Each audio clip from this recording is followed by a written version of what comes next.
Sir अगर कोई trademark नहीं कराता है तो उसको क्या नुकसान हो सकता है? आरओसी में आपको मिल जाएगा प्रोसिन PROCIN हेल्थ केयर लिमिटेड। जब आप उसके ट्रेडमार्क के लिए जाएंगे तो आपको बहुत मुश्किल आएगी, हो सकता है आपको ना मिले।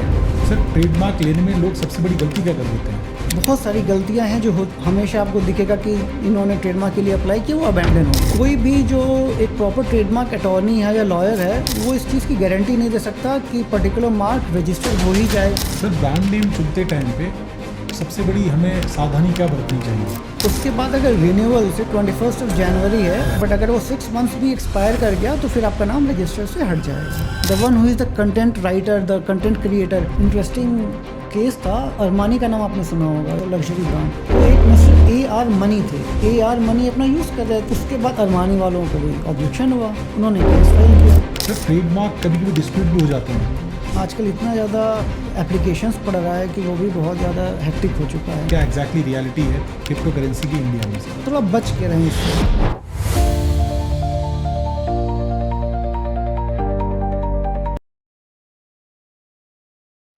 नमस्कार दोस्तों, स्वागत है आपका यूनिक एंगल बाय संतोष में। आज हमारे साथ हैं पारितोष सिंह जी, जो सुप्रीम कोर्ट के लॉयर हैं और स्टार्टअप्स के IPR इंटेलेक्चुअल प्रॉपर्टी राइट्स जैसे कॉपीराइट्स और ट्रेडमार्क्स ऐसे इश्यूज़ को डील करते हैं। तो स्वागत है सर आपका हमारे शो में। Thank you Santosh ji. हाँ, थैंक यू सर। सर सबसे पहले तो हमारे दर्शकों को बताइए कि आपका जो बैकग्राउंड है वो क्या है और थोड़ा अपने बारे में। मैंने स्कूलिंग जो है बनारस से की हुई है। Then I shifted to Delhi university से मैंने केमिस्ट्री ऑनर्स में ग्रेजुएशन किया। फिर करीब 2 साल में जॉब में था। Then I shifted my career towards law. तो फिर मैंने दिल्ली यूनिवर्सिटी से लॉ किया in 2010 and since then I am practising in various courts like high courts as well as supreme court. तो सर सबसे पहला सवाल जो आपका कोर फील्ड है कि ट्रेडमार्क किसी बिजनेस के लिए कितना ज़रूरी होता है? देखिए, ट्रेडमार्क एक आइडेंटिटी है। Trademark gives you the branding, आपको यूनिक बनाती है। ट्रेडमार्क एक ऐसी चीज़ है जो आपको डिफर करती है from the rest of the world. For example, आप कोई भी अगर आप शू का देखिए तो आपको पता है कि ये एक जूता है जो बाटा का है, साथ में एक ब्रांडिंग हो गई कि हाँ भाई बाटा का जूता है तो ये अच्छा ही होगा। सो इट्स ऑल अबाउट कि how the customer trust over you, over your product, your company. ये सारी चीज़ें जो हैं वो ट्रेडमार्क से आती हैं। तो ट्रेडमार्क एक ऐसी चीज़ है जिसको वर्ल्ड एट अ लार्ज ये डिस्टिंग्विश कर देती है कि हाँ भाई ये बाटा का है एंड दिस इज़ समथिंग जो बाटा का नहीं है। सो ब्रांडिंग एक ऐसी चीज़ है जो हमें केवल और केवल ट्रेडमार्क से मिलती है। ट्रेडमार्क के और भी बहुत सारे एडवांटेजेस हैं, बट मैं ये भी कहना चाहूँगा कि trademark is something which is not mandatory. Trademark लेना आपको मैंडेटरी नहीं है, it's totally voluntarily you have to opt for a trademark. But आज का जो बिजनेस वर्ल्ड है इसमें ट्रेडमार्क एक ऐसी चीज़ है जो आपको हर तरफ से कुछ ना कुछ एडवांटेज दे रही है। ट्रेडमार्क एक आपका IPR है, it's an intellectual property right. So once your product gets registered into the trademark registry, आपका एक राइट बन जाता है ओवर योर प्रोडक्ट्स। फिर आपके इस प्रोडक्ट को कोई दूसरा इन्फ्रिंज नहीं कर सकता। इन्फ्रिंज इन द सेंस कि ये नहीं बोल सकता कि ये दिस पर्टिकुलर प्रोडक्ट ये मेरा है। अगर कोई भी किसी भी तरह का आपको इंजरी पहुंचाने की कोशिश कर रहा है, किसी भी तरह का अगर आपको डैमेज आ रहा है, then you can take a legal recourse. Okay. So whenever we are talking about the trademark, it is one of those 4 to 5 property right wherein you as a businessman have an opportunity to say that this particular product relates to me. No one other can have any sort of right, either be the intellectual property right or there are n number of other things जिस पर वो जा सकता है। Okay sir, थोड़ा IPRs और कौन कौन से होते हैं, थोड़ा उस पर प्रकाश डालिए प्लीज़। IPR अगर हम देखें तो एक तो ट्रेडमार्क हो गया, सेकंड इज कॉपीराइट, वो मैं आपको आगे बताऊंगा। Third is designs act, fourth is patent और फिफ्थ एक आया है GI, that is geographical indications, जिसमें कि जो 4 हैं उस पर बहुत ज़्यादा बात चल रही है, GI पर थोड़ा सा कम बात होता है। ओके सर अगर कोई ट्रेडमार्क नहीं कराता है तो उसको क्या नुकसान हो सकता है? ये it's a very valid question. Trademark अगर वो नहीं करा रहा है तो इशू ये आ जाता है कि लीगल रजिस्टर में ये कहीं नहीं आ रहा है कि this particular brand relates to you.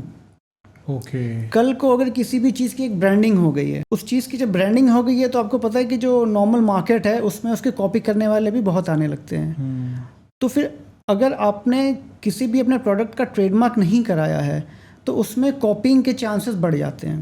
Yes yes yes. अब दूसरी चीज़ ये आ जाती है कि अगर मैंने ट्रेडमार्क नहीं कराया तो क्या मेरे पास कोई लीगल ऑप्शंस बचते हैं कि नहीं। तो वहाँ पर आपके पास लीगल ऑप्शंस तो बचते हैं, बिकॉज अगर आप ट्रेडिंग कर रहे हैं तो आपके साथ एक गुडविल अटैच हो जाती है सिंस इंसेप्शन। जब से आप ट्रेडिंग कर रहे हैं तो जैसे किसी भी शहर में होता है कि हाँ उस पर्टिकुलर दुकान के समोसे बड़े अच्छे होते हैं, जी जी जी, let it be Agarwal sweet और बीकानेर स्वीट।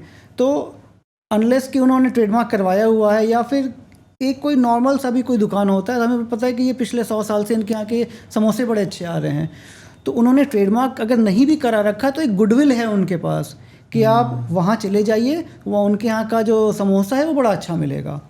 बट सपोज़ कल को कोई दूसरा आदमी ये दिखा करके कि मेरे भी समोसे उन्हीं के यहाँ के बने हुए हैं, अगर वो ये दिखा रहा है कि ये मेरे जो समोसे वो भी उन्हीं के यहाँ के बने हुए हैं और वो अगर उसको बेच रहा है, तो फिर ये वहाँ पर ऐसी चीज़ जिस पर उनका कॉपी ट्रेडमार्क तो नहीं है बट वो फिर भी पासिंग ऑफ के लिए अप्लाई कर सकते हैं। ओके। अगर उनका ट्रेडमार्क है तो वो इन्फ्रिंजमेंट के लिए अप्लाई कर सकते हैं, because then as per the statute वो रजिस्टर हो गए हैं ट्रेडमार्क एक्ट में। तो वहाँ पर उनका राइट्स जो है वो स्टैच्यूटरी राइट बन गया है।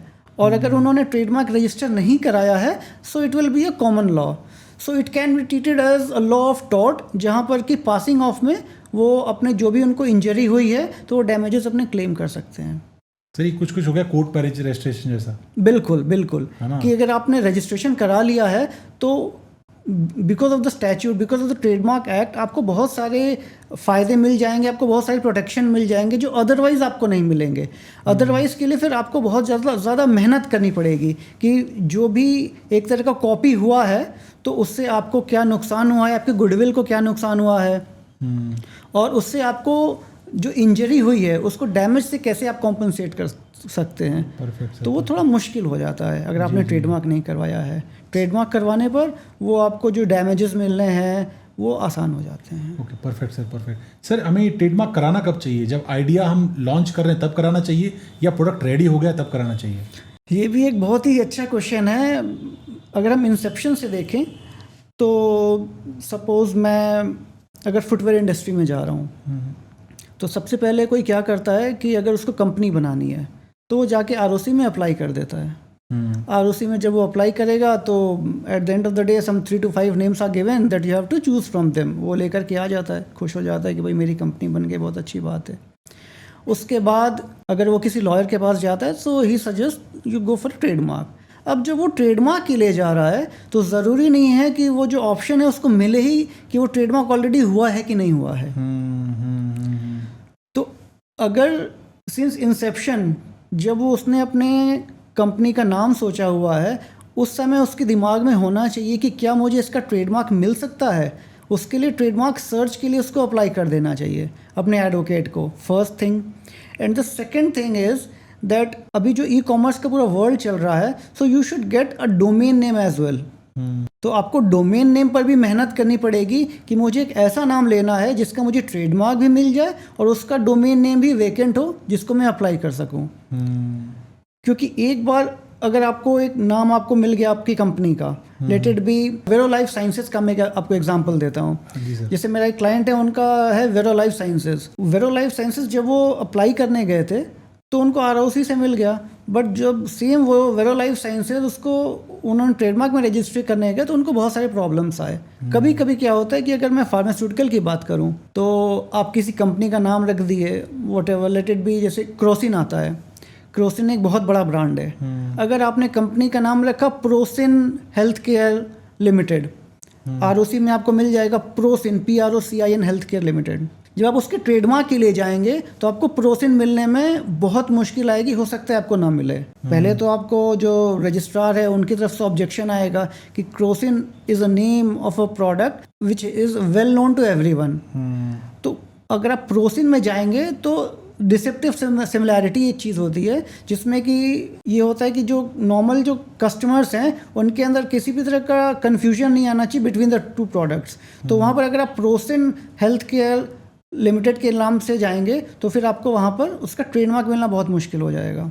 पहली चीज़ बताई जाती है कि राइट फ्रॉम द इंसेप्शन, जब आप अपने ट्रेड का नाम लेने जा रहे हैं बिफोर द आरओसी, उसी समय आप ऐसा नाम लीजिए which is neutral, so that you can not for the trademark also, you can go for the domain name also, जिससे कि आपको आगे आने में प्रॉब्लम ना आए। ना हो। सर, ट्रेडमार्क लेने में लोग सबसे बड़ी गलती क्या कर देते हैं? देखिए, ट्रेडमार्क बहुत सारी गलतियां हैं जो होती हैं, जिसकी वजह से जो अगर आप पूरा लेजर देखेंगे तो हमेशा आपको दिखेगा कि इन्होंने ट्रेडमार्क के लिए अप्लाई किया, वो अबैंडन हो गया। स्टार्टिंग में होता क्या है कि जब आप अप्लाई करने जा रहे हैं तो ट्रेडमार्क है कि दो तरह की चीज़ों को वो पहले डिस्टिंग्विश करता है। एक तो है कि individual, if you are applying as an individual और if you are applying as a startup, then you'll have to pay a fee of say 4,500 rupees electronically, and if you are filing it through physical modes वो 5,000 हो जाता है। For the other rest of the cases, let it be आपका company है या partnership business है, तो वहाँ पर जो फीस लगेगी आपकी वो 9,000 एंड फिजिकली 10,000 लगती है। ओके। तो बहुत लोग तो ये गलती कर देते हैं कि वो फाइल कर रहे हैं फॉर द कंपनी और वो वहाँ पेमेंट करें 4,500 की, वो एक बहुत बड़ा इशू आ जाता है। जी जी जी।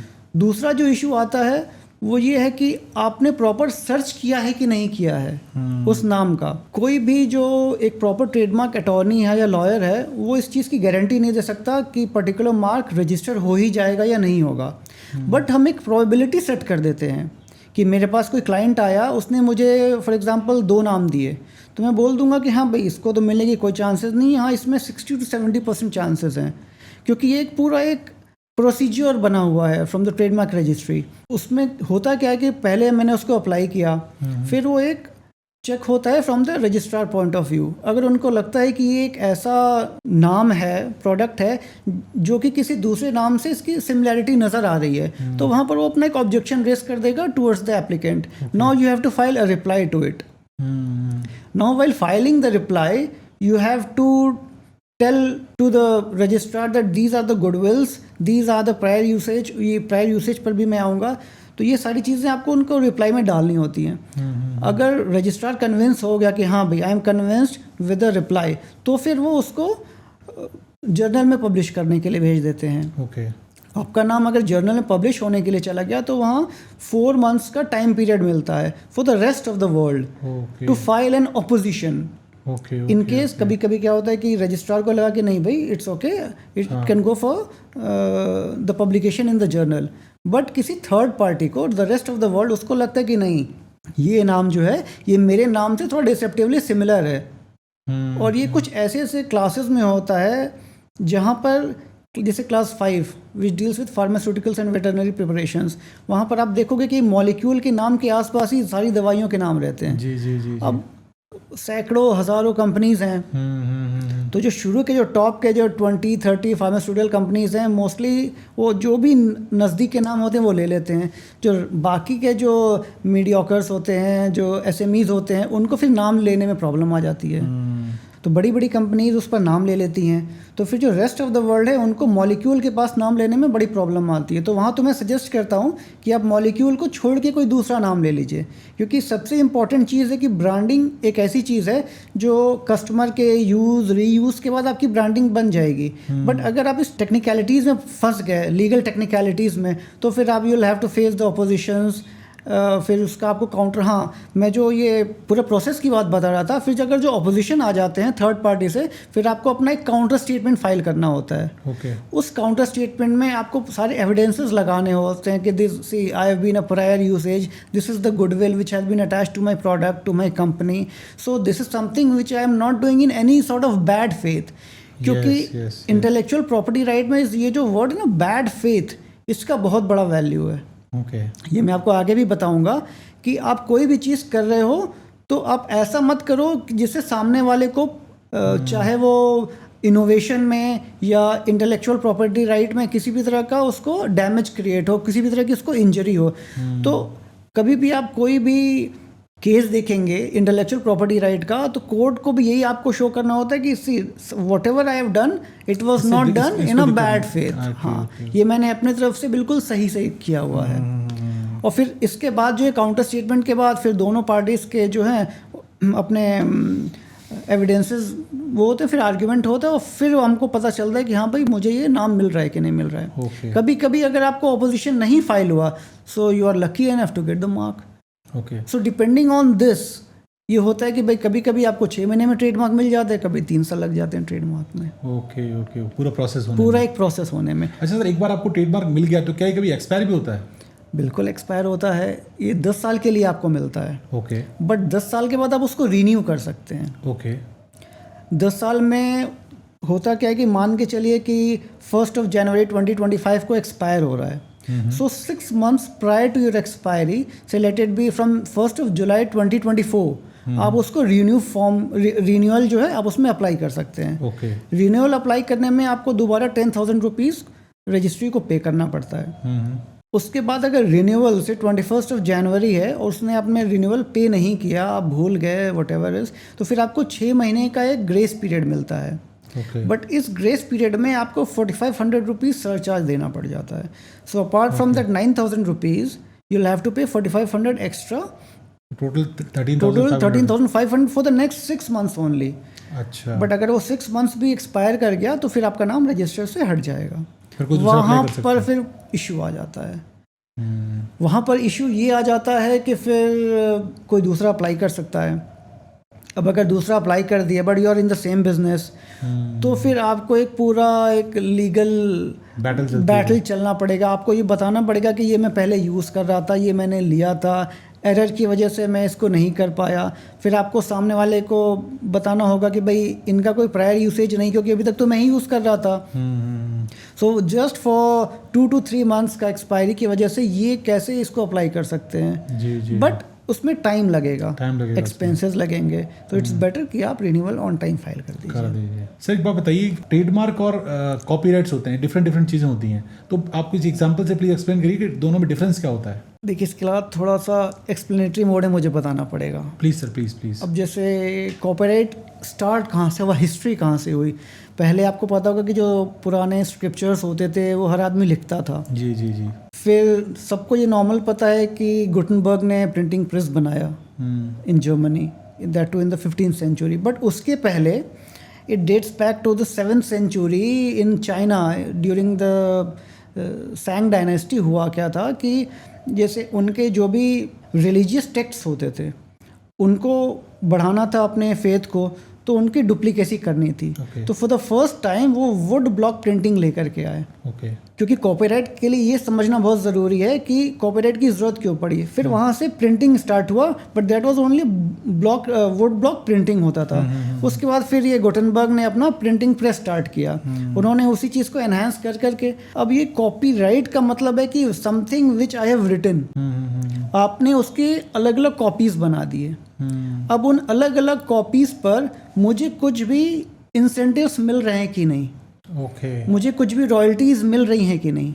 नॉर्मली होता क्या था पहले कि एक बुक बन गई पुराने के ज़माने में, लोगों ने उसको कॉपी कर लिया, और जिसने बुक लिखी है, the one who is the content writer, the content creator, उसे केवल एक बुक का पैसा मिल रहा है, बाकी 100 कॉपीज़ चली जा रही हैं, वो किसी और को मिल जा रहा है। इसी को रोकने के लिए कॉपीराइट आया, इट केम इनटू एग्जिस्टेंस। ये तो हो गया हिस्टोरिकल इम्पैक्ट। जी। अब हम बात करें कि व्हाट इज़ द कॉपीराइट। उसके लिए हमें एक होता है आइडिया एक्सप्रेशन डाइकोटोमी, वो समझने की ज़रूरत है।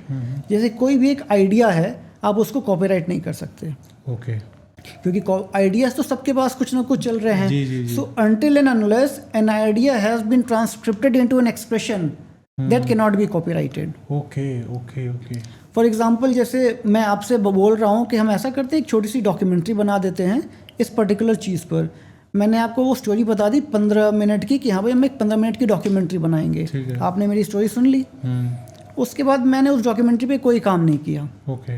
1 महीने बाद आपने उस डॉक्यूमेंट्री पे काम करके आपने एक पूरी डॉक्यूमेंट्री बना दी।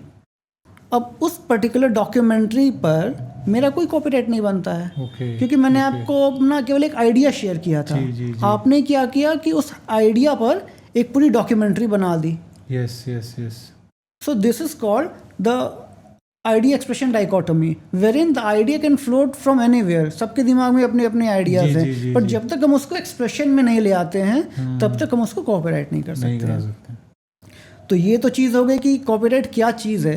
अब कॉपीराइट की चीज़ में जो सबसे इम्पोर्टेंट चीज़ आती है वो है your creativity, the creative content. जैसे कभी कभी क्या होता है कि आप फिल्म्स में भी देखेंगे कि एक ही तरह के सीन्स चलते आ रहे हैं, जैसे 80s 90s में होता था कि एक ही तरह की फिल्म्स चली आ रही हैं, तो वो होगा कि भाई इन्होंने तो कॉपीराइट कर लिया। वहाँ पर प्योर कॉपीराइट नहीं है। जैसे मैं आपको एक एग्जांपल से समझाता हूँ। जैसे हीरो ने हीरोइन को प्रपोज करना है, ठीक है। अब ये तो एक नॉर्मल चीज़ हो गई। अब जब आप उसको बनाने लेके जाएंगे उस पर्टिकुलर फिल्म को, तो ये होगा कि हीरो ने हीरोइन को कहाँ प्रपोज किया, वो was it a hill station, was it on a coffee table, was it in the play ground, तो वो एक जगह बन गई। दूसरी चीज़ कैसे प्रपोज किया, by giving a rose, by giving a present, by giving a gift, तो ये अलग अलग चीज़ें होगी। तो यहाँ पर जो भी डायरेक्टर है उसका आइडिया आ गया। Yes yes yes. तो ये एक नई चीज़ आ गई है, उसका एक क्रिएटिविटी आ गई। उसने एक बैकग्राउंड सेटअप किया कि भाई हाँ हमें ये बैकग्राउंड चाहिए, हमें पीछे जो है वो सीनिक ब्यूटी चाहिए। तो ये जो क्रिएटिविटी उसने सेटअप किया, तो ये कॉपीराइट के फ्रेम के बाहर आ जाएगा। तो कॉपीराइट से पूरी फिल्म का होता है, कुछ सीन्स का भी होता है, मतलब किस टाइप से काम करता है? होता है, ये पूरी फिल्म का है। ओके। बट अभी बीच में मैटर्स तो हमेशा आते रहते हैं, तो कहीं कहीं ऐसा भी होता है कि कुछ फिल्म बोलते हैं कि आपने इस पर्टिकुलर चीज़ जो है उसको मेरी पर्टिकुलर फिल्म में से निकाला हुआ है। 2-3 फिल्मों में आया था, मैं उसका नाम नहीं लेना चाहूँगा। बट वहाँ पर कोर्ट फिर बड़ा सब्जेक्टिव हो जाती है। कोर्ट बोलती है कि आपने एक पूरी फिल्म बनाई, उसकी एक पूरी डिफरेंट थीम थी। ये जो दूसरे फिल्म की बात कर रहे हैं ये पूरी टोटली डिफरेंट थीम थी। अब उसमें से कुछ कुछ चीज़ें जो हैं वो तो नॉर्मल है, तो वहाँ पर आपको हर चीज़ में कॉपीराइट नहीं मिलेगा। कॉपीराइट तभी मिलेगा when you will have to show, and it is the obligation of the plaintiff to show that this is the creative content जो मैंने बनाया। जैसे फॉर एग्जांपल 3 इडियट्स है। 3 idiots is all together different movie. जो 90s में movies बनती थी कि भाई हीरो है, वो हीरोइन है, दोनों के प्यार हो गया, दोनों में कुछ इश्यूज़ आ गए हैं, पेरेंटल इश्यूज़ और वट एवर सिचुएशनल इश्यूज़, उसके बाद में दोनों मिल जाते हैं, बीच में एक विलन आ जाता है। ये आपको सारी फिल्मों में मिलेगा, बट वो चीज़ आपको 3 इडियट्स में नहीं मिलेगा। It's totally different. तो ये सारी चीज़ें कि what is the creative part which you have indulged into that film, वो बहुत इंपॉर्टेंट है। जी। और जहाँ तक कि ट्रेडमार्क है, तो ट्रेडमार्क एक ऐसी चीज़ है जब हम बिजनेस की बात कर रहे हैं, बिजनेस में कर रहे हैं, तो वो मेरा एक लोगो हो गया, मेरा एक सिंबल हो गया कि एक कोई भी कस्टमर, एक जो हम उसको जो हाँ नहीं जो उसके पैरामीटर्स होते हैं, वहाँ पर ये देखा जाता है कि एक ले man, not an intelligent customer, a layman should easily distinguish between 2 products. Okay, perfect. ये नहीं होता कि कोई आदमी जो एक्सपर्ट है वो उन 2 प्रोडक्ट के बीच में डिफरेंशिएट कर जाए। एक लेमैन जो 10th पास है, 12th पास है, उसको उस पर्टिकुलर सेक्टर की जानकारी नहीं है, बट वो भी बता दे कि हाँ भाई ये रिलैक्सो का चप्पल है, ये बाटा का चप्पल है। परफेक्ट। तो उस तरह का डिस्टिंग्विशमेंट होना चाहिए। और वो डिसेप्टिव सिमिलैरिटीज नहीं होनी चाहिए। परफेक्ट। हाँ सर, म्यूजिक इंडस्ट्री में कॉपीराइट्स के बारे में थोड़ा प्रकाश डालिए प्लीज़। हाँ, म्यूज़िक इंडस्ट्री में कॉपीराइट क्या था कि जैसे पहले कोई भी एक गाना बनना है तो उसके लिए जो भी डायरेक्टर हैं, प्रोड्यूसर हैं, वो किसी लिरिसिस्ट को अप्रोच करते थे, एक म्यूज़िक कंपोजर को अप्रोच करते थे। इन्होंने अपना एक गाना बना दिया, ठीक है। फिर होता क्या था कि जो प्रोड्यूसर हैं या जो पब्लिशर हैं वो पूरे राइट्स खुद खरीद लेते थे, लिरिसिस्ट से भी और म्यूज़िक कंपोजर से भी, और उनको एक अमाउंट दे देते, कंसिडरेशन दे देते थे। उसके बाद उनका काम ख़त्म हो जाता था। बट उसके बाद यहाँ पर वही वाली बात आई कि जो क्रिएटिविटी है वो किसकी है, वो तो ऑथर की है जी। यहाँ पर 2 चीज़ होती है, एक होता है ऑथर, एक होता है ओनर वो हो सकता है जो आपकी क्रिएटिविटी को खरीद लिया, जैसे इस केस में पब्लिशर हो गया जी। अब यहाँ बात आई कि मैंने कोई भी एक गाना लिखा है, तो ऐसा क्या है कि मैंने उनको दे दिया आफ्टर कंसिडरेशन, फिर मेरे पास कोई राइट ही नहीं बचा। अब सामने वाला उसको कमर्शियलाइज करके मेरे गाने को 1 लाख, 10 लाख, 50 लाख, 1 करोड़ कुछ भी बना सकता है, बट मुझे क्या मिला, केवल वो पर्टिकुलर कंसिडरेशन, वो एक अमाउंट मिला जो मुझे पब्लिशर से मिला जी। इसको लेकर के फिर एक केस हुआ था IPRS वर्सेस एक ईस्टर्न मूवी कंपनीज थी। उसमें फिर कोर्ट ने ये बोला कि आप एक कोई भी गाना जो भी आप बनाते हो एक पर्टिकुलर फिल्म के लिए बनाते हो, बट उस गाने को फिल्म के बाद भी आप उसको यूज़ कर रहे हो, आप कहीं परफॉर्मेंस में यूज़ कर रहे हो, कहीं कुछ यूज़ कर रहे हो जी। तो आपने जो सामने वाले को कंसिडरेशन दिया, अमाउंट दिया, वो उस पिक्चर के लिए दिया, उस मूवी के लिए दिया, बट आप उसका कमर्शियल यूज़ कहाँ बाहर भी कर रहे हो, तो वहाँ पर आपको जो उसका मेन जो ऑथर है उस क्रिएटिविटी का आपको उसको परसेंटेज देना पड़ेगा। इस काम पर जावेद अख्तर साहब ने बहुत अच्छा काम किया, बहुत बड़ा काम किया। बिकॉज एक IPRA सोसाइटी है, इंडियन परफॉर्मिंग राइट्स सोसाइटी, ये बन गया था 1969 में, but it was something like Toothless society, जहाँ पर काम ज़्यादा नहीं हो रहा था। काम क्यों नहीं ज़्यादा हो रहा था? बिकॉज अच्छे खासे जो पब्लिशर्स थे वो अपने हिसाब से उनका काम चल रहा था। फिर जब जावेद अख्तर साहब आकर के वो वहाँ पर चेयरमैन बने, उन्होंने बहुत सारे ऐसे इश्यूज़ को सबके सामने लेकर के आए। उसके बाद अब ये हो गया है कि बहुत ही अच्छा चल रहा है IPRA सोसाइटी। उसमें होता क्या है कि उनके वो मेंबर्स अपने अंडर में रखते हैं। आप IPRA सोसाइटी पेज चले जाओगे उनके वेबसाइट पर, तो जो भी लिरिसिस्ट हैं, जो भी म्यूज़िक कंपोजर्स हैं, वो वहाँ पे मेंबर बनते हैं। और फिर ये जो IPRA सोसाइटी है वो अलग अलग फोरम्स में जा कर के वहाँ से जो भी रॉयल्टीज़ आते हैं वो इनके अंदर डिस्ट्रीब्यूट करती है। यहाँ एक बहुत इंटरेस्टिंग चीज़ ये है कि आपको पता है कि जैसे सपोज़ जगजीत सिंह का गाना किसी भी रेस्टोरेंट में चल रहा है या उसके लिए कोई शोज़ हो रहे हैं, तो यहाँ पर एक रॉयल्टी जो होता है फॉर द परफॉर्मिंग राइट्स, ये उनको भी मिलने चाहिए जिनका गाना बज रहा है। Late it be the lyricist, late it be the composers, और आपके जो पब्लिशर हैं थर्ड पर्सन। तो जो इनका जो IPRS का जो पूरा तरीका है वो ये है कि ये 50% पब्लिशर्स को देते हैं, 25% लिरिसिस्ट को और 25% कंपोजर्स को। very nice. तो ये करने से होता क्या है कि जो क्रिएटिविटी है वो बढ़ रही है हमारे देश में।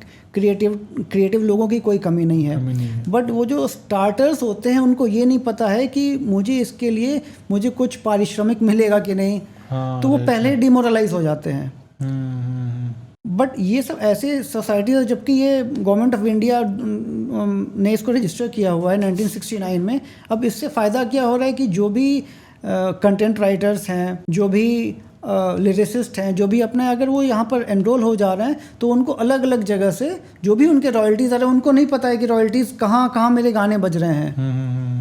बट इनके जैसे स्पॉटिफाई से इन लोगों ने अपना अग्रीमेंट कर रखा है, तो स्पॉटिफाई से के थ्रू जो भी इनको लिंक्स मिल रहे हैं, जो भी क्रेडिट्स मिल रहे हैं, वो उसके थ्रू आपके रॉयल्टी में आ रहे हैं। तो वो ये रॉयल्टी सबको डिस्ट्रीब्यूट करते रहते हैं। तो ये सब कुछ ऐसी चीज़ें हैं जो IPRS जैसे सोसाइटी जो है, जैसे ये IPRS इसी तरह की वर्ल्ड वाइड अराउंड से मोर देन 100 सोसाइटीज़ हैं, 122 समथिंग सोसाइटीज़ हैं। सबका काम होता है। वैसे इंडिया के लिए हम IPRS एक ऐसी सोसाइटी है जहाँ म्यूज़िक से रिलेटेड कोई भी परफॉर्मिंग राइट्स का काम चल रहा है, तो वहाँ पर रॉयल्टी लेने में ये क्रिएटिव लोगों को मदद कर देते हैं। Perfect sir, perfect sir. कि किसी आर्टिस्ट का या किसी सिंगर का अगर कोई काम चोरी हो जाता है और वो चाहता है कि मतलब मुझे उसका वो मिले, जजमेंट मिले प्रॉपर्ली, तो उसके लिए मतलब वो अपने काम को कैसे प्रूव कर सकता है कि मेरा ओरिजिनल काम था ये? देखिए, फिर मैं वही आपको बता रहा हूँ कि जैसे कॉपीराइट तभी मान्य है when it is in an expression, when it is into an expression. अगर आपने किसी भी कंटेंट राइटर ने अपनी कोई भी स्टोरी या अपना कोई भी कंटेंट अगर किसी दूसरे को बता दिया है और उसने वो कॉपीराइट कराना भूल गया, क्योंकि इसमें हमेशा होता है फर्स्ट कम फर्स्ट सर्व वाला, जो भी सबसे पहले कॉपीराइट अथॉरिटी के पास जाएगा उसी की कॉपीराइट मानी जाएगी। तो अगर आप सच में आपने एक कंटेंट बनाया, आपने कोई एक गाना बनाया है और उसको आप कॉपीराइट उसका नहीं करवा रहे हैं, तो ऑब्वियस सी बात है कि अगर आपने उसको किसी थर्ड पर्सन को वर्बली कम्युनिकेट कर दिया है, वो आपके नाम पर अगर कॉपीराइट करा दिया, तो फिर आपके पास तो कुछ बचता ही नहीं। अब आप उसको कैसे प्रूफ करोगे कि ये मेरी चीज़ थी? इसीलिए आप उसको रजिस्टर करवाओ कॉपीराइट एक्ट में।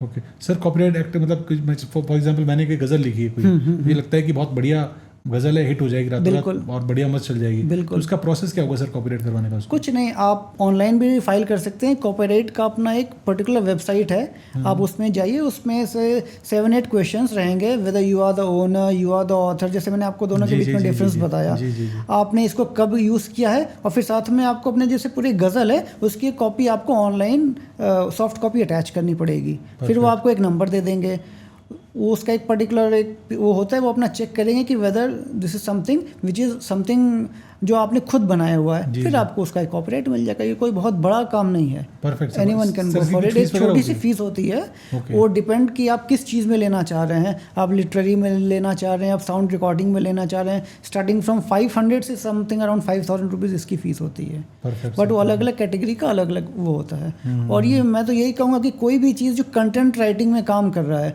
उसको छोटी से छोटी चीज़, उसको कॉपीराइट आप ज़रूर करवाओ। कभी कभी क्या होता है कि आप देख रहे होगे कि कोई गाने हैं वो एज एन एल्बम आए, बट बाद में उसको पिक्चर में भी इनकॉर्पोरेट कर लिया गया है।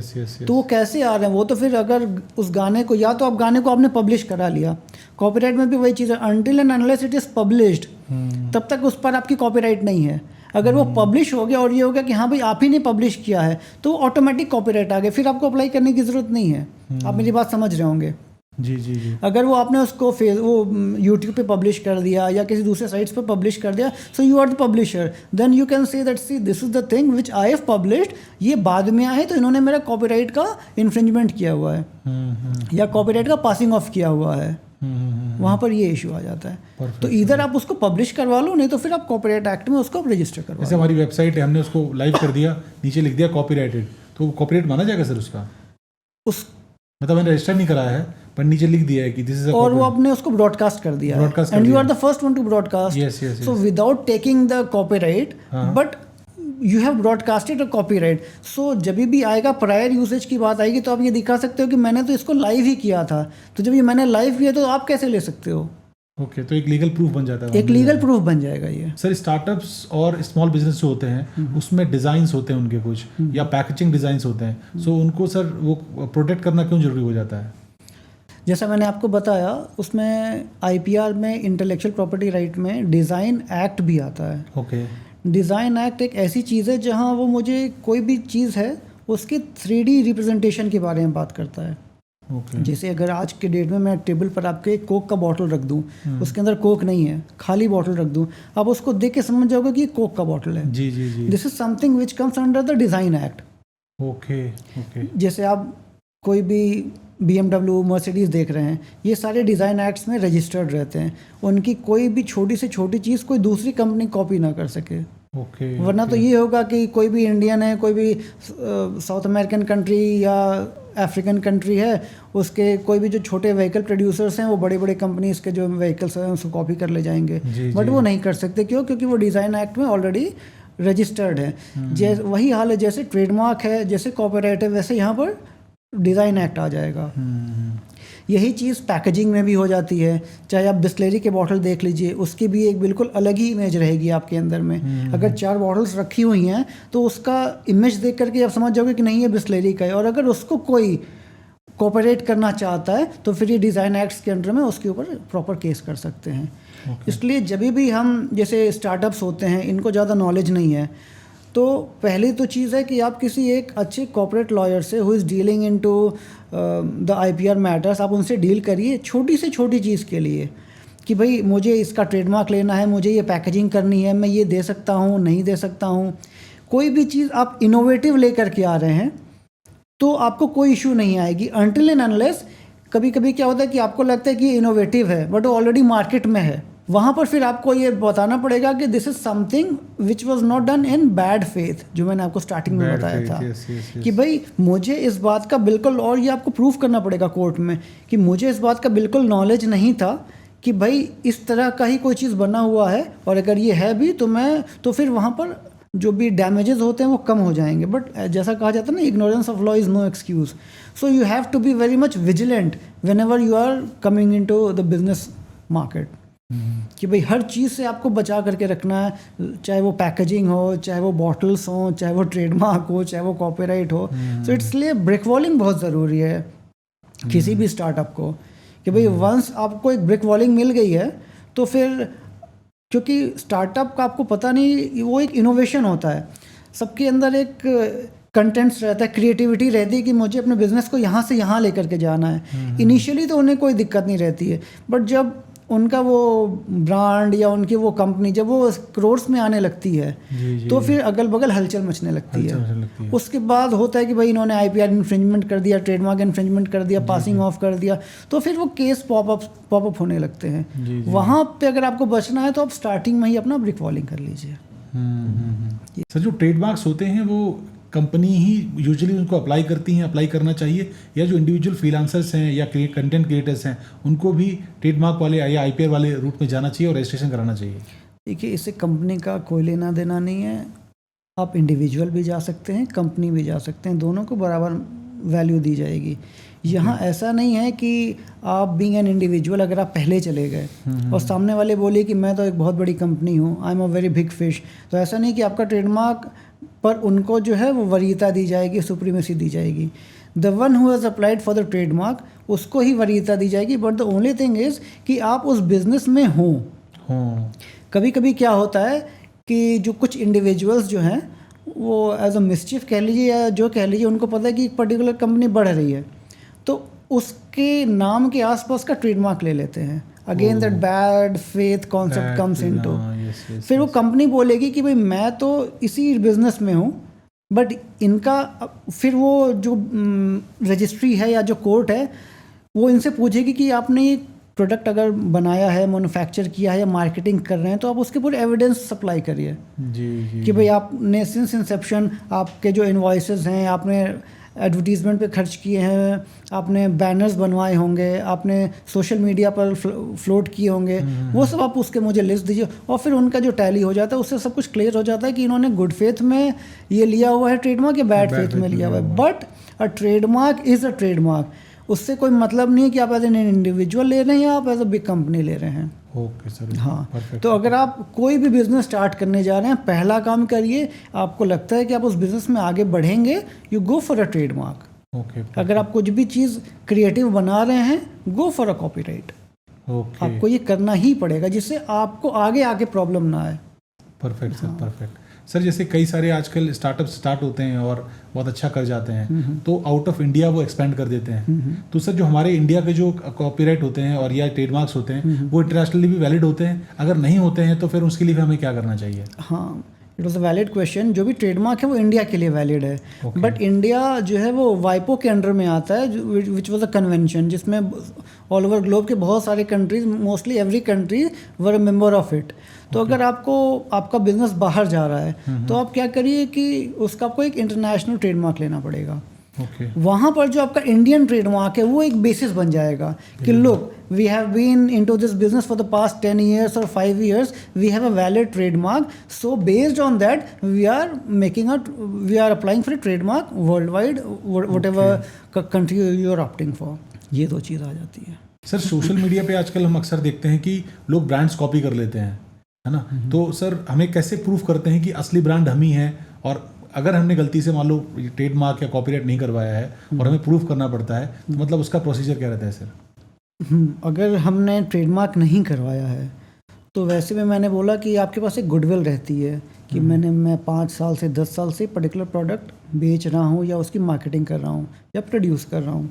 तो ऐसे में you can go for a passing of. Okay. Passing of में क्या होता है कि आपने ट्रेडमार्क नहीं करवा रखा है, आपके पास केवल एक गुडविल है that I have been using this particular mark. ऐसे केसेस में थोड़ा मुश्किल हो जाता है कोर्ट को ये कन्विंस करना। उसमें आपको 3 चीज़ कन्विंस करनी पड़ती है कोर्ट को कि first is your goodwill, second is your misrepresentation from the second party, and the third is the injury which was cause to you because of which you are entitled to a damage. जब भी आप goodwill proof करेंगे तो आपको ये पुराना दिखाना पड़ेगा कि हाँ भाई ये मेरे प्रोडक्ट्स थे, आपके जो भी पुराने बिल्स हैं वो आपको एज एन एविडेंस शो करना पड़ेगा। मिस रिप्रेजेंटेशन की जब बात आएगी वहाँ पर बड़ा मुश्किल हो जाता है कि सामने वाला जो डिफेंडेंट है वो ये बोलेगा कि नहीं जी मैं इनको नहीं जानता हूँ, मैंने कोई भी चीज़ बैड फेथ में नहीं की हुई है।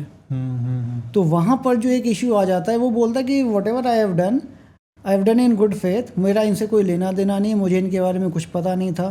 तो वहाँ पर वो चीज़ प्रूफ करना बड़ा मुश्किल हो जाता है। मुश्किल हो जाता है। और जब आप वो प्रूफ भी नहीं करोगे तो फिर आप डैमेज और इंजरी की बात कैसे कर सकते हैं? हाँ, ओके। वहाँ पर एक ये चीज़ हो जाती है कि आपको एक इंजंक्शन आपको मिल सकता है। अगर कोर्ट इज़ ग्रेशियस इनफ तो आपको एक इंजंक्शन दे देती है कि ठीक है अब आगे से जो थर्ड पार्टी, क्योंकि इनके पास गुडविल है और ये प्रायर यूज़र भी हैं, तो जो सेकंड पार्टी है उसको एक इंजंक्शन दे देगा कि भाई अब इस नाम से जो है अब आप कोई भी चीज़ प्रोड्यूस जो है वो मार्केट में मत लेके आओ। तो आपको एक इंजंक्शन तो मिल जाता है बट एक कंप्लीट कवरेज नहीं मिलेगा कभी। नहीं मिलता है। वही अगर आपके पास ट्रेडमार्क रहे then you will file a suit for infringement.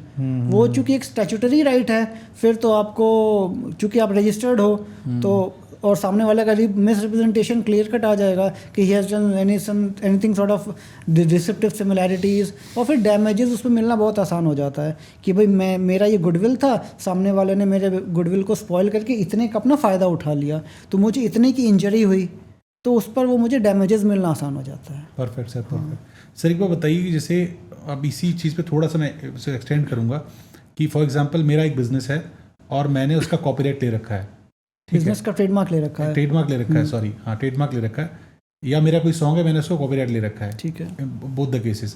अगर इन सेम केस में ऑनलाइन मीडिया, सोशल मीडिया पे मेरे बिजनेस का कोई पेज, सोशल पेज बना देता है ना, या मेरी गज़ल लिखी है मैंने कोई, उसको पब्लिश कर देता है, तो दोनों केसेस में अगर मेरे पास प्रोटेक्टेड हूँ मैं, मेरे पास ट्रेडमार्क है या गज़ल का कॉपीराइट है, तो उस केस में उसके ऊपर मैं लीगल नोटिस भेज सकता हूँ। बिल्कुल राइट। ऐसे केसेस में जैसे ट्रेडमार्क के केसेस में हम लोग सीज एंड डेसिस्ट नोटिस भेजते हैं। जो सीज एंड डेसिस्ट नोटिस होता है उसमें ये होता है कि लोग this is the trademark of my company, this is the particular application number and it has come to my knowledge that you guys are infringing my rights of the trademark. So पहली चीज़ हम उसमें दो चीज़ डाल सकते हैं, पहला तो हम उनको इंजंक्ट कर देते हैं कि आप आगे से ऐसा नहीं करोगे, और दूसरा हम ये डाल सकते हैं कि हमें पता चला है कि पिछले 1 साल से आप हमारे मार्क को इन्फ्रिंज कर रहे हो तो इतना आपको डैमेजेस देना पड़ेगा for the injury. Okay perfect. तो ये इस चीज़ पर अब बट वहाँ पर section 142 of the trademarks act that also comes into play. अब ये भी कभी कभी होता है कि आप अपना कोई मार्क यूज़ कर रहे हो और कोई तीसरा बोलता है कि भाई आप ये मार्क यूज़ मत करो, आपको थ्रेटन करने लगता है कि भाई ये मैं वेस्ट बंगाल में यूज़ कर रहा हूँ, आप दिल्ली में बैठे हो कैसे यूज़ कर रहे हो। तो ऐसे में उसकी अगर थ्रेटनिंग्स आ रही हैं, अगर वो ये नहीं, तो फिर आप एक केस फाइल कर सकते हो कि लोग सामने वाली पार्टी मुझे थ्रेटन कर रही है from not using the trademark till date, they have not told me whether they are the registered user और not. So in that case let them injunct from threatening me not to use my particular trademark। okay. ये हमें trademark allow करता है करने के लिए। फिर वहाँ पर जो ऑपोजिट पार्टी है अगर उसके पास ट्रेडमार्क है तब तो फिर वो बता देगी कि हाँ भाई मेरे पास ये ट्रेडमार्क है, और फिर आपको उस पर कोई भी रिलीफ नहीं मिलेगी क्योंकि उनके पास ट्रेडमार्क है। Okay yes. बट मान के चलिए कि आपके पास भी गुडविल है, आपने भी ट्रेडमार्क रजिस्टर नहीं करा रखा है, उसने भी ट्रेडमार्क रजिस्टर नहीं करा रखा है, तो यहाँ पर वो आपको ये थ्रेटनिंग नहीं दे सकता है कि भाई आप ये मेरा ट्रेडमार्क है आप उसको यूज़ मत करो। He has to approach the court. Okay. Anyone can give you a notice only and only when he is a trademark owner. Okay perfect. अगर वो ट्रेडमार्क ओनर नहीं है तो या तो वो कोर्ट का दरवाज़ा खटखटे, you should approach the court. वो डायरेक्टली आपको वार्निंग नहीं दे सकता कि हाँ भाई दिस इज़ माय ट्रेडमार्क क्योंकि मेरा गुडविल इतना पुराना है और आप इस ट्रेडमार्क को यूज़ करना बंद कर दो। तो ये 2-3 चीज़ें हैं जिसके, और भी बहुत सारी चीज़ें, बट ये 2-3 चीज़ें हैं जिस पे हम लोग को थोड़ी क्लैरिटी होनी चाहिए। सर ब्रांड नेम चुनते टाइम पे सबसे बड़ी हमें सावधानी क्या बरतनी चाहिए जिससे हमें इस टाइप की जो प्रॉब्लम्स आती है ना वो ना आए? वही जैसे मैंने आपको बताया कि ब्रांड नेम में पहले तो सर्च आप बड़ी इंटेंसिव करवाओ। अच्छा। क्योंकि कुछ क्लासेस हैं जहाँ पर नाम थोड़े कम है, कंपटीशन कम है, बट कुछ क्लासेस हैं जहाँ बहुत ज़्यादा कंपटीशन है। जैसे मैंने आपको बताया फार्मास्यूटिकल्स का क्लास 5 है, वहाँ बहुत ज़्यादा कंपटीशन है। तो ऐसे केसेस में आप कोई भी नाम डाल रहे हो तो उसका एक एक्सटेंसिव सर्च कराओ। उसमें भी जब आपको लगे कि हाँ भाई इसके सर्वाइवल के चांसेस 60-70% एंड अबव हैं, then only you should file for that trademark. Okay.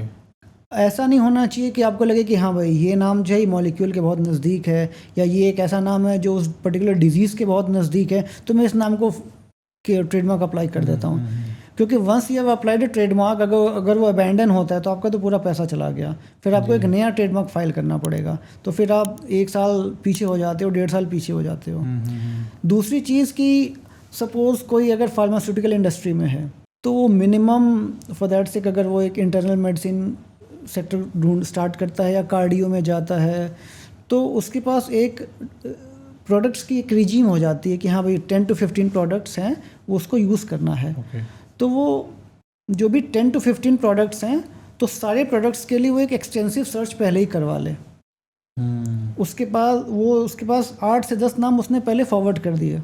और अगर आप आज के डेट में अगर आप मार्केटिंग करने के लिए अगर आप जो इनके जो मैन्युफैक्चरर्स हैं इनके पास इनको जब आप अप्रोच करोगे तो भी वो कहते हैं कि आपके पास उस पर्टिकुलर दवा का ट्रेडमार्क है कि नहीं। वो उस समय भी आपसे ट्रेडमार्क मांगते हैं। जब आप उनको ट्रेडमार्क एप्लीकेशन दे दोगे तभी वो वहाँ पर मैन्युफैक्चरिंग स्टार्ट करेंगे।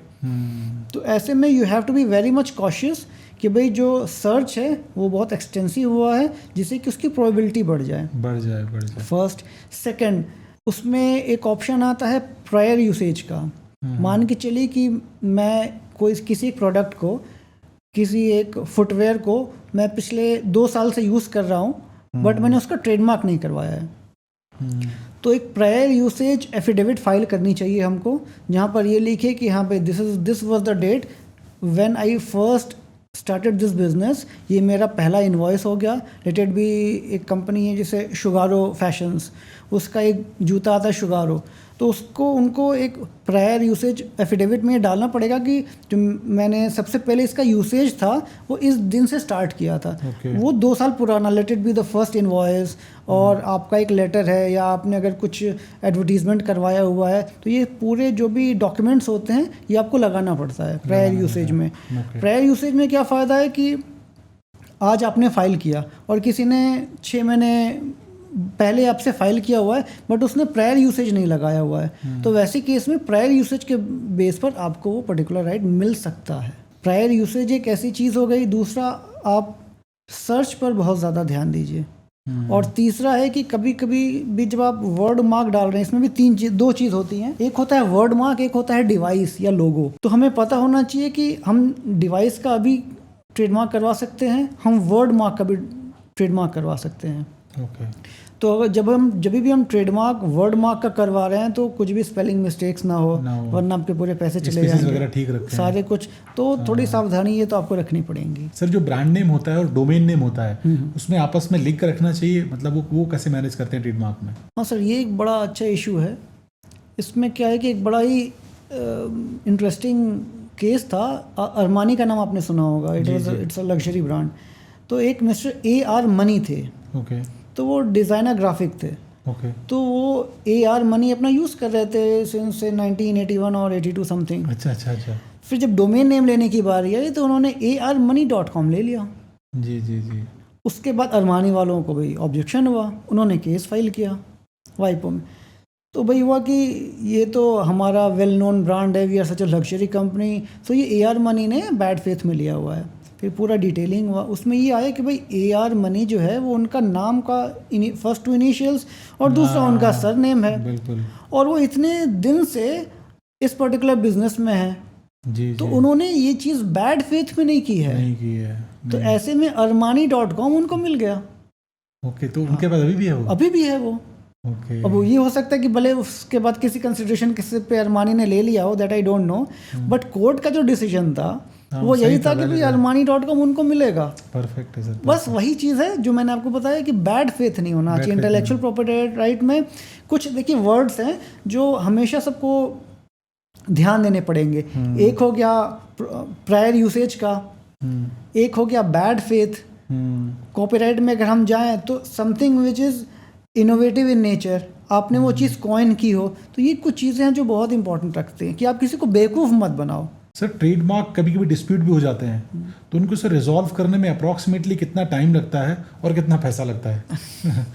ये तो देखिए बड़ा ही सब्जेक्टिव इशू है। जी सर। फिर भी कोई नॉर्मल एग्जांपल देके बताइए प्लीज़। देखिए ये बड़ा ही इंटरेस्टिंग क्वेश्चन है। एक तो ट्रेडमार्क के जो भी डिस्प्यूट्स होंगे वो आप 2 जगह फाइल कर सकते हैं। एक तो रजिस्ट्रार के बिफोर जो बोर्ड होता है, और दूसरा आप डिस्ट्रिक्ट कोर्ट में, और फिर it comes to the high court as well as to the supreme court. जब हम ट्रेडमार्क लेने की बात कर रहे हैं, जब हमने एप्लीकेशन फाइल किया, then the objection, we go through the objection, फिर अगर थर्ड पार्टी का ऑपोजिशन आ गया तो ऑपोजिशन के बाद जब आप काउंटर स्टेटमेंट फाइल कर रहे हो, फिर आपको एक फ़ीस देनी है, उसके बाद एविडेंस हो रहे हैं, उसके बाद आर्ग्यूमेंट्स हो रहे हैं, जब भी आप आर्ग्यूमेंट्स कर रहे हो तो एडवोकेट को आपको पर अपीयरेंस फीस देनी है, एडवोकेट्स की पर अपीयरेंस। सो इट रेंजेस से फ्रॉम 50,000 टू 1 लाख और ज़्यादा भी हो सकता है, डिपेंड करता है कितना कॉम्प्लिकेटेड केस है वो। अगर वही चीज़ हम जैसे सूट फॉर इन्फ्रिंजमेंट फाइल कर रहे हैं या suit for passing of file कर रहे हैं before a court, district court, फिर वो अपील में हाई कोर्ट जा रहा है या सुप्रीम कोर्ट जा रहा है, तो डिपेंडिंग ऑन कि कितना बड़ा मैटर है और टाइम की जहाँ तक बात है, तो अगर हम रजिस्ट्री की बात कर रहे हैं तो इट टेक्स से अराउंड 2 से 2.5 साल तो लग ही जाना है उसको प्रॉपर, क्योंकि आजकल इतना ज़्यादा एप्लीकेशंस पड़ रहा है कि वो भी बहुत ज़्यादा हेक्टिक हो चुका है वहाँ पे। और अगर हम डिस्ट्रिक्ट कोर्ट और हाई कोर्ट्स की बात जाएँ तो फिर वो तो जुरिसडिक्शन पे डिपेंड करता है। जैसे दिल्ली का जुरिसडिक्शन है वो थोड़ा फास्ट है, दिल्ली मुंबई हो गया। अब कुछ यूपी, राजस्थान, बिहार, हरियाणा, यहाँ की जुरिसडिक्शन थोड़े स्लो चलते हैं, तो उस पर भी डिपेंड करता है कि आपको फाइनल वर्डिक्ट कब मिल रहा है। बट वहाँ पर जो स्टे, जो सूट फॉर इंजंक्शन वाली बात आ जाती है, तो अगर आपको जो स्टे मिलना है वो तो आपको इंस्टेंट भी मिल सकता है अगर कोर्ट सेटिस्फाइड है कि हाँ भाई he can go for a stay.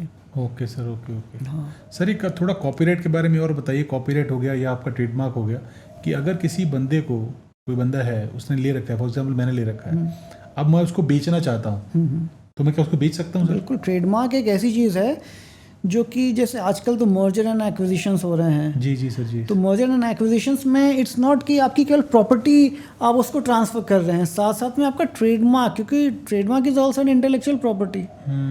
और मैं आपको बता दूं कि जब भी मर्जर एंड एक्विजिशंस होते हैं, ये जो ट्रेडमार्क है ये 1000 लाख में नहीं बिकते हैं, ये करोड़ों में जाते हैं, डिपेंडिंग कि उसकी ब्रांडिंग कैसे हो रखी है। आपने ट्रेडमार्क तो लिया है वही 10,000 11,000 का फीस भर करके, जी। But over a period of time आप बताते हो कि भाई एडवर्टीजमेंट में मैंने इतना पैसा खर्च किया, ब्रांडिंग में मैंने इतना पैसा खर्च किया, कस्टमर के बीच में मेरा इतना ज़्यादा ट्रस्ट फैक्टर है, ये सारा कुछ गुडविल मेरी बनी हुई है।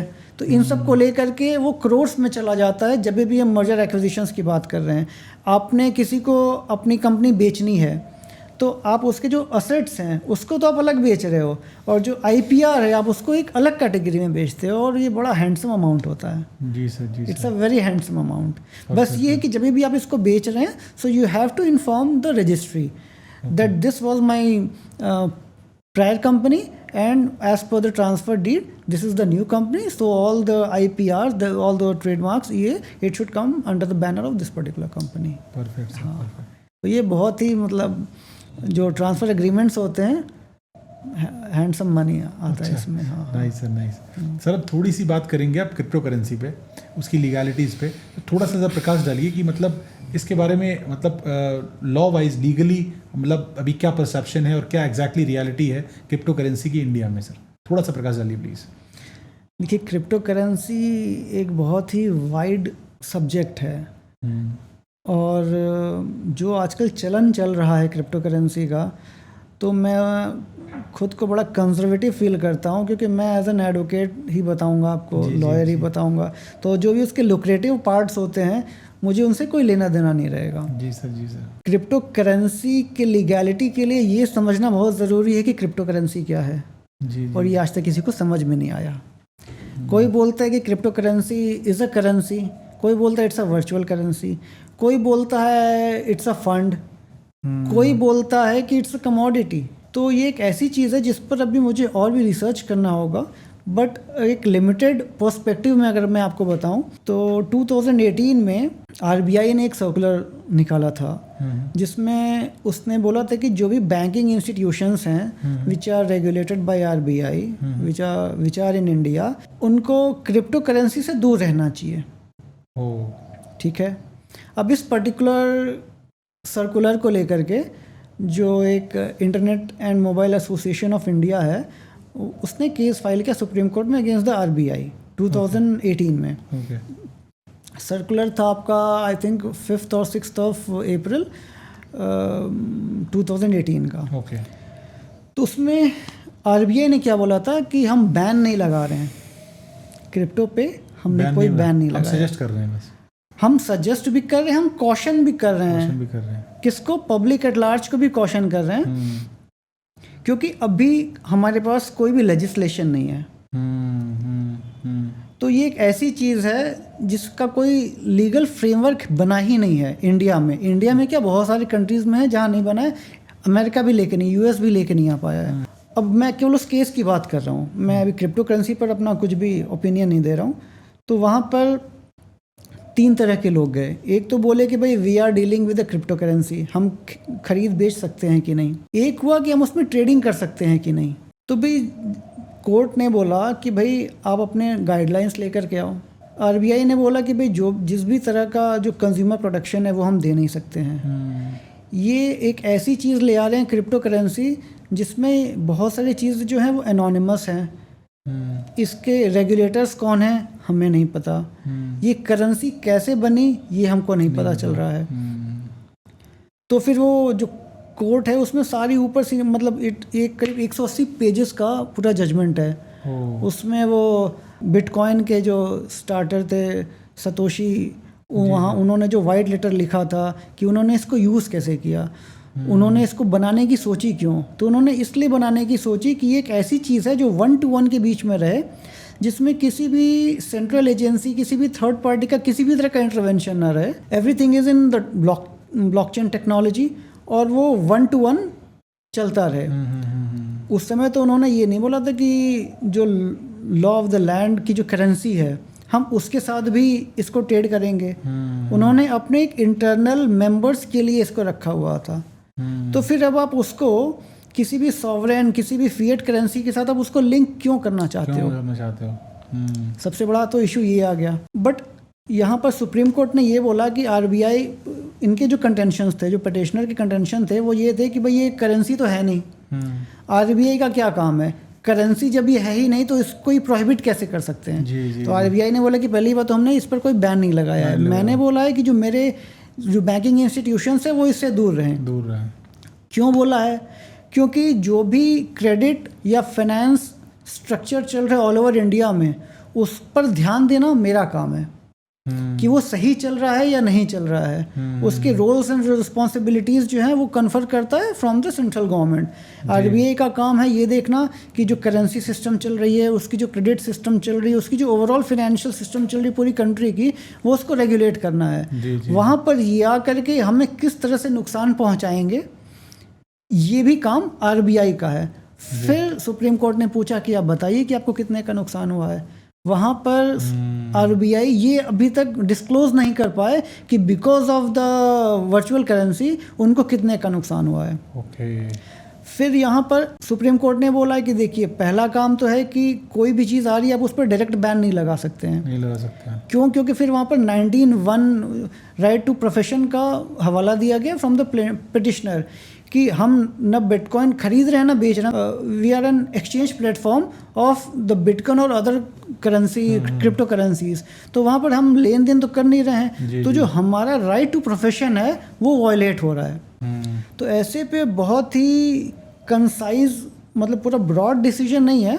उन्होंने ये बोला कि until and unless you come with a legislation, आपने भी कोई लेजिस्लेशन, इंडियन गवर्नमेंट ने कोई लेजिस्लेशन लेके नहीं आया है, तो जब तक आप लेजिस्लेशन नहीं लेके आए हैं तो आप जो एक्सचेंज ऑफ जो क्रिप्टो करेंसी आप उस पर बैन नहीं लगाइए, अभी नहीं लगाइए। तो आप इससे ये नहीं कह सकते हैं कि सुप्रीम कोर्ट ने क्रिप्टो करेंसी को लीगल कर दिया, ये भी नहीं कह सकते हैं कि सुप्रीम कोर्ट ने क्रिप्टो करेंसी को इलीगल कर दिया।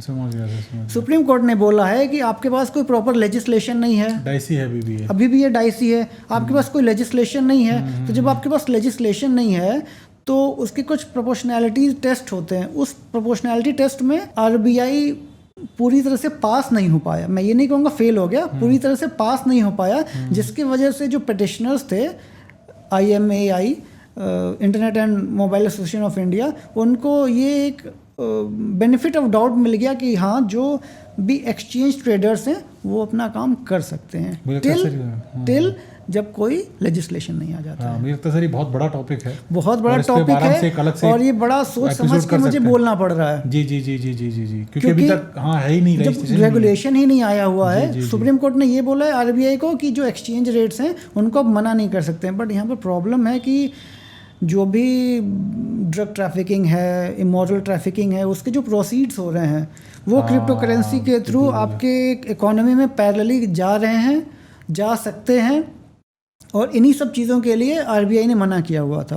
बट अब ये पूरा एक ग्रे एरिया है जिस पर मैं भी अभी उस पर कुछ अपना एक ओपिनियन देना बहुत ही मेरे लिए बहुत मुश्किल है ये।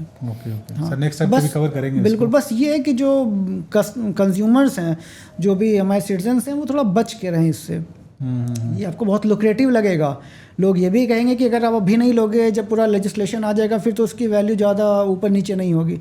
बट वही वाली बात है, रिस्क फैक्टर इतना ज़्यादा है, सेफ रहना ज़्यादा बेटर है, क्योंकि आपको नहीं पता है कि आप उसको इंडियन रुपी में या डॉलर में आप उसको एनकैश कर पाओगे कि नहीं कर पाओगे। Perfect sir, perfect. और सर एक लास्ट टॉपिक हम कवर करेंगे एस्ट्रोलॉजी का, क्योंकि मैं भी अपने वैदिक पीपल चैनल में एस्ट्रोलॉजी कवर करता हूँ। हालांकि मैं कोई प्रेडिक्शन नहीं करता, बिल्कुल, या मतलब एक जनरल नॉलेज के लिए मैं लोगों को दे रहा हूँ, अवेयरनेस के लिए मतलब चैनल है वो। बट कुछ लोग मैंने देखा है कि काफ़ी पॉपुलर हो गए हैं आजकल एस्ट्रोलॉजर्स। तो वहाँ पर सर लीगैलिटीज़ क्या आती हैं? फॉर एग्जांपल अगर कोई बंदा किसी की प्रेडिक्शन करता है, किसी को बोलता है कि ये पर्टिकुलर चीज़ पहन लो या ये पर्टिकुलर चीज़ पूजा करा लो आप, इससे आपको लाभ हो जाएगा, और नहीं होता है, तो क्या वो लीगली उसके अगेंस्ट एक्शन ले सकता है? देखिए, ये एक बड़ा ही इंटरेस्टिंग इशू है कि एस्ट्रोलॉजी एज अ सब्जेक्ट ये तो लीगल हो गया है। Okay, but to profess astrology वो लीगल है कि नहीं, ये मेरे हिसाब से अभी भी ग्रे एरिया है, डिबेटेबल इशू है। जैसे आपने कहा कि एस्ट्रोलॉजी को ये भी कहा जाता है कि it's a part of astronomy. Astronomy is a pure science, and this is something wherein हम एस्ट्रोनॉमी को यूज़ करके किसी भी के लाइफ के, किसी पर्सन के लाइफ के फ्यूचर को प्रेडिक्ट करते हैं, उसके पास्ट से उसको रिजेंबल करते हैं। बट मेरा जो भी थोड़ा सा एक नॉलेज है रिगार्डिंग एस्ट्रोलॉजी, उसमें ये है कि astrology is all about probabilities. Astrology में आप किसी भी चीज़ की गारंटी नहीं दे सकते हैं। और एस्ट्रोलॉजी एज अ सब्जेक्ट पढ़ना और एस्ट्रोलॉजी को एज अ प्रोफेशन यूज़ करना, दोनों में अंतर है। अगर आप उसको एज अ सब्जेक्ट पढ़ रहे हैं, आप उसमें अपने एडवाइसेस दे सकते हैं कि लुक, मुझे ये लगता है कि अगर आप ऐसे में ये करोगे तो आपको यहाँ फ़ायदा होगा। बट अगर आप उसी चीज़ को कंसिडरेशन में कन्वर्ट करके आप उसका कुछ एक अमाउंट ले रहे हैं, तो वो एक बिजनेस ट्रांजैक्शन हो गया। Yes yes yes yes. अब यहाँ पर when ever a business transaction comes, एक कॉन्ट्रैक्ट हो गया आप दोनों लोगों के बीच में। जी। आप एक प्रोफेशन आप अपना केटर कर रहे हैं और सामने वाला उसके लिए आपको पैसा दे रहा है। Astrology as per the contract act, this is something which is contingent in nature. Contingent की मतलब कि वो फ्यूचर की चीज़ है, वो हो भी सकता है, नहीं भी हो सकता है। सही बात है। आपने उसको पैसा दिया प्रोबेबिलिटी को लेकर के कि आई फील कि 70% ही आपका हो जाएगा, but what if that 30% comes into picture, उसका नहीं हुआ, और आपने कुछ एक कंसिडरेशन ले लिया है क्योंकि आप प्रोफेशन में हो, तो वहाँ पर तो वो बोलेगा कि भाई आपने तो बोला था कि ये कर लेगा, आपने मुझसे 1 लाख ले लिया, आपने मुझसे 5 लाख ले लिया। स्टार्टिंग में तो वो बड़ा खुशी खुशी दे रहा है, बट जब वो चीज़ नहीं हुआ, वहाँ पर लिटिगेशन स्टार्ट होता है। जी। और जब वहाँ लिटिगेशन स्टार्ट होता है तो फिर वो चीटिंग के सेक्शंस लगेंगे, उसमें जैसा आपको मिस्टोजी आनी चाहिए थोड़ी सी। हाँ बिल्कुल सही बता पाएंगे। ऑब्वियस सी बात है कि मतलब कैसे ये। और दूसरी बात है कि एस्ट्रोलॉजी के गार्ब में बहुत सारे ऐसे लोग हैं जो मूर्ख भी बना रहे हैं कस्टमर्स को। बिल्कुल सर, बिल्कुल सर, इसीलिए वो चैनल स्टार्ट किया मैंने। बिल्कुल। तो ऐसे में चैनल स्टार्ट करके अगर आप अवेयरनेस फैला रहे हो तो उसमें तो कोई इशू ही नहीं है। फिर भी आप एक डिस्क्लेमर वहाँ डाल दो कि भाई this is something which is, मुझे ये जो भी जानकारी है मुझे ये मिली है because of the scriptures, the old वैदिक स्क्रिप्चर्स, एस्ट्रोलॉजी की बुक्स लेकर के मिली है। इसका जो भी रिजल्ट है वो मेरे हाथ में नहीं है, उसकी प्रोबेबिलिटीज़ बढ़ सकती हैं। सो जो रियलिटी है, क्योंकि प्रोबेबिलिटी तो बढ़ जाएगी, बट उसकी कोई गारंटी नहीं है। We can not give you any guarantee, and that too जब आप एक केवल अवेयरनेस फैला रहे हैं, मुझे नहीं लगता कि उसमें कोई इशू, बट स्टिल डिस्क्लेमर देना will be a better option. Very nice sir, I will implement this for sure. Sir आज बहुत अच्छा सेशन रहा हमारा, और आप आए सर, आपके लिए बहुत बहुत धन्यवाद sir. Thank you so much, and to all your customers, viewers. Sir अपने व्यूअर्स को बोलना चाहूँगा कि अगर पारितोष जी के लिए आपके मन में कोई सवाल है या कुछ इस कॉपीराइट या ट्रेडमार्क रिलेटेड कोई क्वेश्चन पूछना चाहते हैं, आप कमेंट सर से पूछ सकते हैं। और जल्दी ही सर से रिक्वेस्ट करेंगे कि क्रिप्टो करेंसी पे भी एक डिटेल डिस्कशन करें, जो रिसर्च उनकी है, क्योंकि मैंने अभी टॉपिक छेड़ा ही है, तो थोड़ा और रिसर्च कर लें, क्योंकि ये अभी भी स्टिल ग्रे एरिया बना हुआ है। उसके बाद हम एक डेडिकेटेड पॉडकास्ट उस पर भी करेंगे सर। बिल्कुल, आने के लिए सर बहुत बहुत धन्यवाद। Thank you sir. और मैं व्यूअर्स से अपील करूंगा कि अगर आपको पॉडकास्ट अच्छा लगा हो उसको लाइक कर दीजिएगा और लोगों के साथ शेयर कर दीजिएगा, सो दैट इंपॉर्टेंट इन्फॉर्मेशन जो भी स्टार्टअप ओनर्स हैं उन तक पहुंच सके। नेक्स्ट वीडियो तक के लिए मुझे आज्ञा दीजिए। जय हिंद।